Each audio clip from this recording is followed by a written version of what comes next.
Διαμαντένιες μου, καλησπέρα.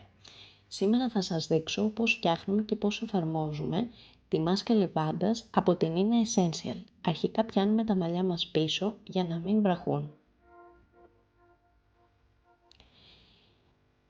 Πρώτα θα πλύνουμε το πρόσωπό μας με ένα καθαριστικό για να είναι καθαρό και να βάλουμε τη μάσκα.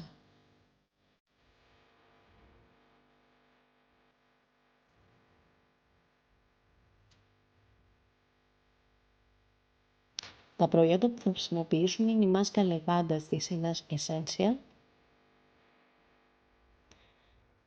το νερό Organic Lavender Hydrolina της Nina Essential, ένα ποτήρι και ένα κουτάλι της σούπας. Ανοίγουμε λοιπόν το φακελάκι με τη μάσκα λεβάντα. Παίρνουμε το κουτάλι και βάζουμε μία κουταλιά της σούπας στο ποτήρι.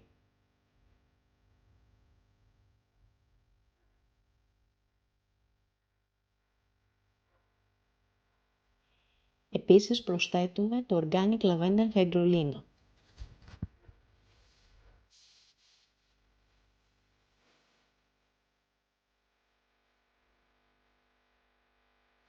Ανακατεύουμε πάρα πολύ καλά μέχρι το μείγμα μας να γίνει ομοιόμορφο.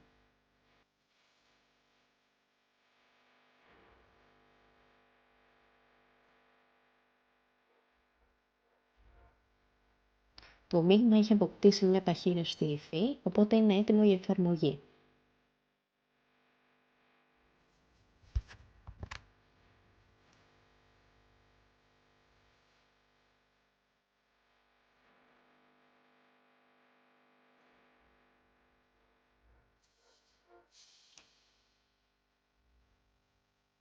Παίρνουμε με τα χέρια μας μάσκα λεβάντας και την εφαρμόζουμε σε όλο το πρόσωπο.